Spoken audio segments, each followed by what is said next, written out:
Бишкектин чок ортосунда элге кол салган иттин ээсине милиция иш козгодубу. Сокулукта 7 автоунаа жүктөп бараткан трал күйүп кетти. Кырда алгандай, Жапаров Россияга каттаган рейстер менен авиабилет баасын өз көзөмөлүмө алдым. Эми билеттердин баасы арзандайбы? Бул суроолордун жообу күндүн орчундуу жана урунттуу окуяларын баяндаган айтмакчы программабызда. Аны мен Айперешин Кулова алып барам.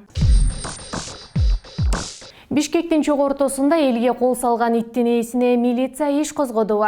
Милиция Бишкектин чок ортосунда иттин элге кол салуу фактысы боюнча кылмыш ишин козгоду. Учурда жаныбардын ээси изделүүдө.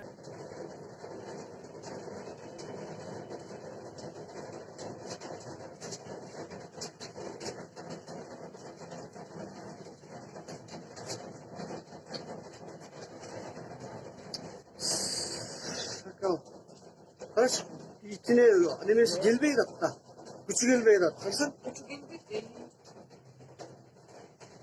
Буга чейин интернетке чоң ит окуучу бала менен аялга кол салып аларды тиштеген видео тараган. Көчөдө өтүп бара жаткандар баланы иттен араң суруп алышкан. Жаныбар бош болчу. Милициянын маалыматы боюнча окуя 1 апрель күнү болжол менен саат 19:00 Абдрахманов менен Токтогул көчөлөрүнүн кесилишинде болгон. Окуядан кийин милицияга бул боюнча эркек кишиден арыз келип түшкөн. Ал 12 жаштагы баласын ит тиштеп кеткенин айтып, бул тууралуу ага башкалар телефон чалып айтканын билдирген. Окуучу баланы тез жардам кызматы менен номер 3 балдар ооруканасына жеткиришкен. Факты боюнча Журуктар кодексинин 119 беренеси менен иш козголду. Баланын канчалык оор жаракат алганы соттук медициналык экспертизанын жыйынтыгынан кийин белгилүү болот. Милиция учурда иттин ээсин издөөдө. Сокулукта 7 автоунаа жүктөп бараткан трал күйүп кетти. Кырда алгандай, Сокулук районунда жеңил автоунааларды жүктөп бараткан трал күйүп кеткенин өзгөчө Кырдаалдар министрлигинин маалымат кызматы билдирди. Трасса Бишкек Кунту, Сокулук, автобус горит. Машина с Армении. Альфард стоит.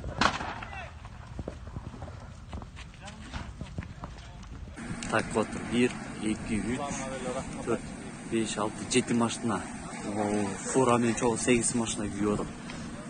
Өрт болгон жерден тартылган видеону Instagram баракчасы чыгарды. Видеону тартып жаткан күбө тралдын бортунда Армениядан алынып келе жаткан 7 машина болгонун айтууда. Кырсык Күнтү айылынын жака белинде катталган. Өзгөчө Кырдаалдар министрлиги өрт тууралуу 2 апрелде түнкү саат 00 чамасында чакыруу түшкөнүн билдирди. Жалын 3 апрелге караган түнү 1:05 чектөөгө алынып, 1:48 толугу менен өчүрүлгөн. Өрттүн келип чыгуу себеби такталууда. Алдын ала маалыматтар боюнча жаракат алгандар жок.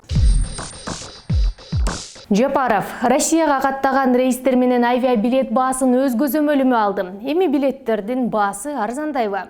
Россияга учкан үзгүлтүксүз аба каттамдардын саны жана авиабилеттердин баасы боюнча түзүлгөн кырдаалды жеке көзөмөлүмө алдым. Албетте, маселе татаал. Бардыгы бизден гана көз каранды эмес. Бирок биз бул кырдаалдан чыгуу үчүн болгон күч аракетибизди жумшап келе жатабыз.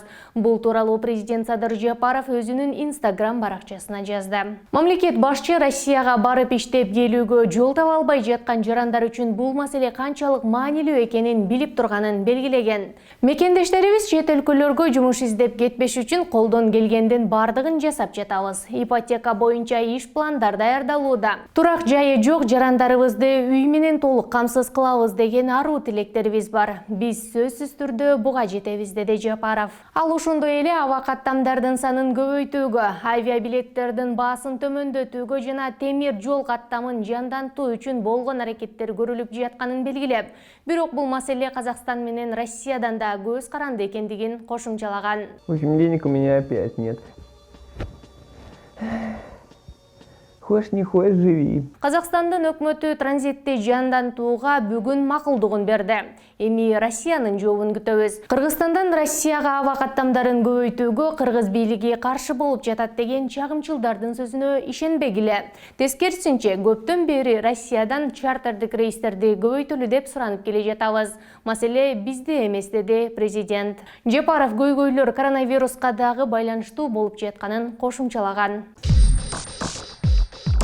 Ушул жана башка жаңылыктарды биздин сайтыбыздан жана социалдык тармактардагы баракчаларыбыздан көрө аласыздар. Дарегибиз Бизон Чекиткей жүзөт. Кийинки чыгарылыштан амандашканга чейин сак саламатта туруңуздар.